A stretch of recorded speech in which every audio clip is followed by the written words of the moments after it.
Tell us about yourself and what motivated you to rerun for the Arizona State Legislature. Absolutely. So, my background is in healthcare. I am a nurse. I've done everything from ER bedside and trauma nursing to nurse educator and, excuse me, a CNO for a micro hospital.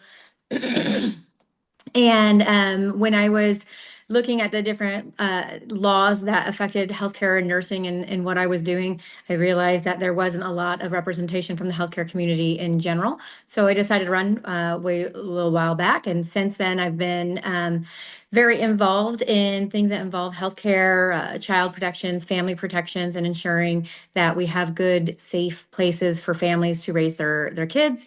And it's been part of my passion. There's some legislation that, not a lot of legislation gets done the first time that you introduce it. So it evolves over time and becomes more fine-tuned. So I'm rerunning to kind of fine-tune those last bits of legislation, see where we need to be. I've learned a lot. I feel like I've grown a lot, and I feel like I still have a lot more to offer for my district and the state. And I'm really actually enjoying it quite more than I thought I would.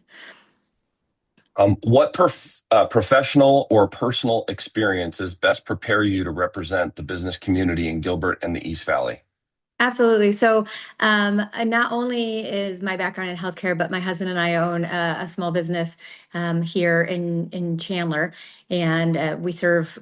It's a financial planning company, and he serves many different individuals in many different states. So we've seen how different tax regulations can affect individuals when they're filing their taxes, even different regulations on income and such. So I have a very good idea about businesses and being able to support them. Tax relief is always a big one, making sure that we have low taxes and good places for people to work. Again, public safety falls into a lot of those small businesses. You want to make sure that you have in places where if they have brick and mortar, that they're safe and their customers feel safe coming in and out, and just really being a friendly place to do business. So all of that has tied in to what I've been doing and the way that I vote down at the legislature. Okay, Arizona has built a reputation as a pro-business state. What policies do you believe are most important to maintain Arizona's economic competitiveness and ensure that businesses continue to invest and create jobs in Gilbert and throughout the state? Absolutely. I think we've done a lot, actually, not just in the state, in the nation, but also internationally. We've done some trade agreements, and we've been working on trade offices to ensure that we have the best businesses that we can. I mean, we've attracted TSMC, a global headquarter to the state. A lot of that ties into low regulations, allowing them to get their permitting and whatever they need for building quickly, maintaining those practices and ensuring that those are available, and also being just business friendly as far as employees. We also have fantastic community colleges that allow for partnerships to do certifications for industries that need it. Those type of things just holistically grow business, and maintaining those and continue to work towards those and protect anything that might come up in that way is always very important for those businesses. Thank you. Dan? Hi, Julie. Hi, how are you? Great. What role should the legislature play in strengthening workforce pipelines through K-12 education, community colleges, universities, and career training programs? So I think there is several different ways we can partner, and I'm glad that you said all three of those ways, because it is very true, all three of those ways. Some industries need a higher level university level certificate or degree, right? And then there's other that can use a community college or even K through 12, the CTE programs and prepping kids for some industries in that way that don't necessarily need to go to a traditional university or community college. But excuse me. I think we've done well with that.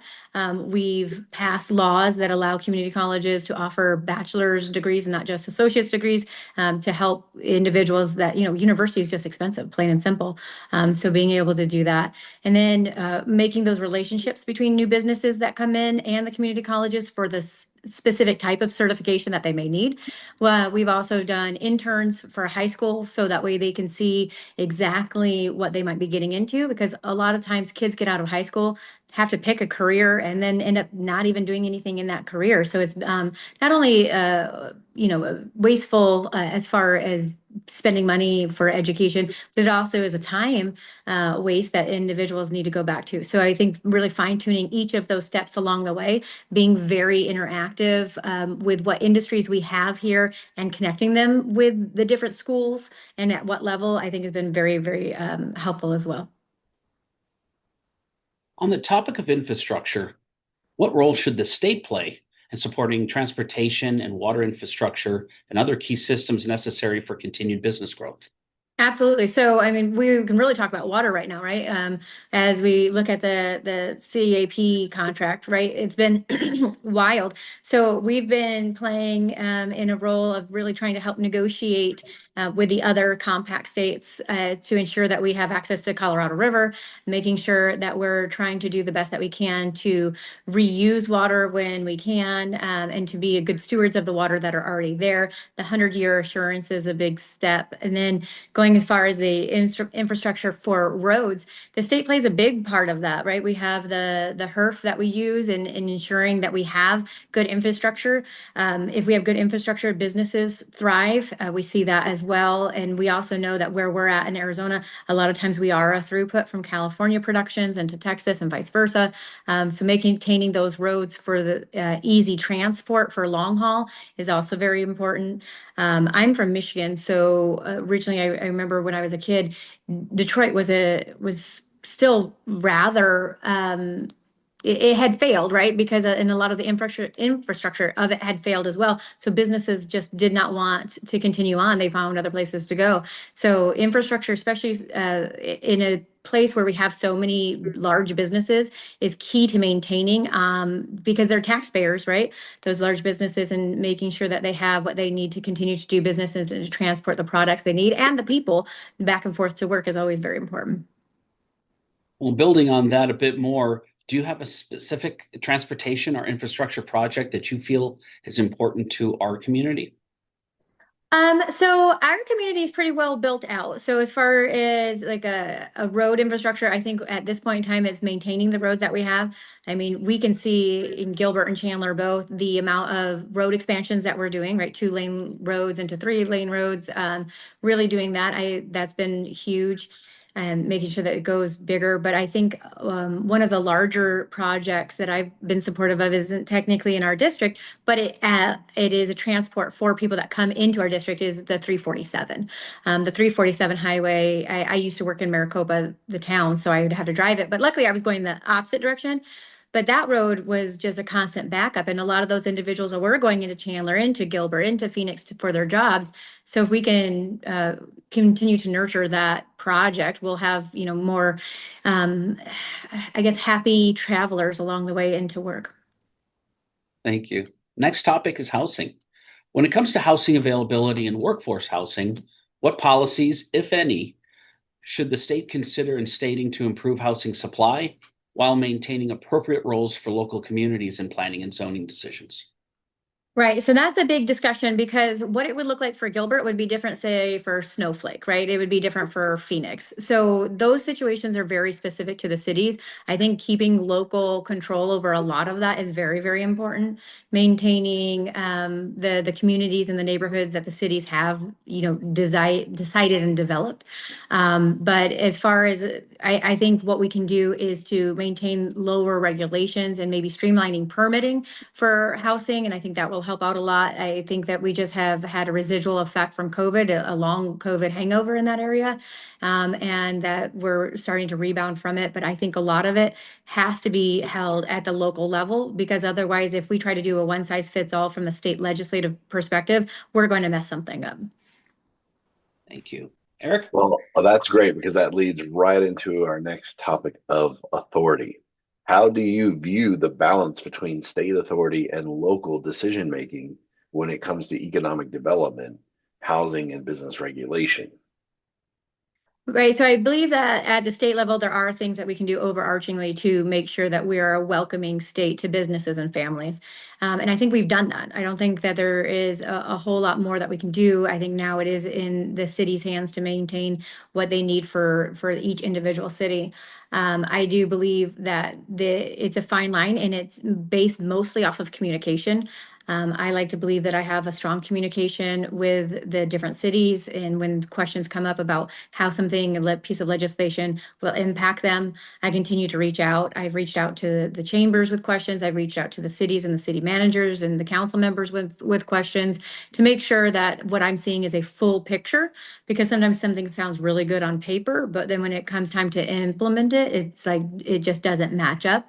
And like I said, my background is in healthcare. So when it comes to city planning and zoning, I know that is not my strong point. So I reach out to those individuals that are stronger and smarter in those areas to receive feedback, so that way I can make a guided decision better.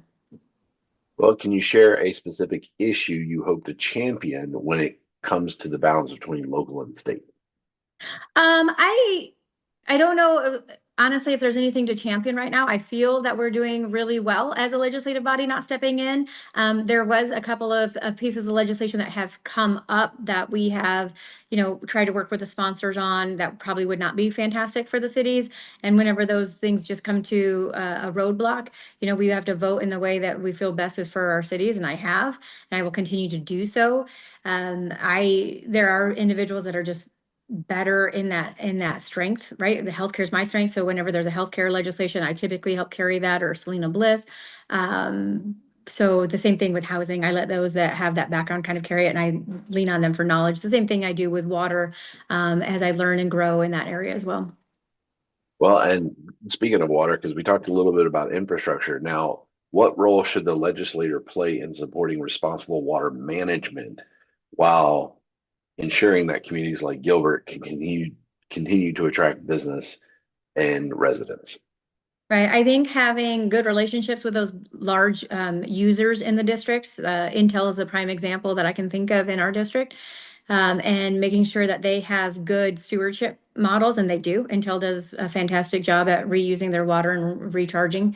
So I think maintaining those relationships and ensuring that businesses, when they come into the state, understand that we are a desert, that we do have water concerns, and that maintaining that they have those communications, and that they're willing to be a good involvement in the community with the water as well. So Chandler and Gilbert have done a fantastic job with water and maintaining it. Some other areas haven't. But as far as the legislature goes, I think we need to make sure that we're not, we've come into a couple of situations where we found individuals purchasing water credits in one county and then transferring them to a completely different county. And that's not the way and the point and the purpose of what we've set up. And when we've seen that happen, we've found where the loopholes were, and we tightened them up, and to continue to do that over and over again. So keeping that balance between what is being used in an area and what is being transferred out, maintaining that the cities where the water are, that they get to maintain it and control it to the best of the ability, obviously with businesses, and like I said, being a good steward there. Thank you. And our last question, and we're great on time. So he told me to be quick. Yeah, take your time. What is one policy issue affecting Arizona business community that you believe the legislature should prioritize over the next 2 years? I think in the immediate, tax conformity right now is a big deal, and making sure that we have that tax conformity in law moving forward. So it's not just this year and that it changes next year. Making sure we maintain small business credits is always important. When businesses are purchasing large pieces of equipment and can get a tax deduction on that, it stimulates the entire economy. It brings not only business into them, but the employees and everybody around it. So maintaining that, and I think then the next 2 years, as we've tried to negotiate through all of this, and really making sure that we get full tax conformity moving forward, is going to be very important for the businesses for the next couple of years.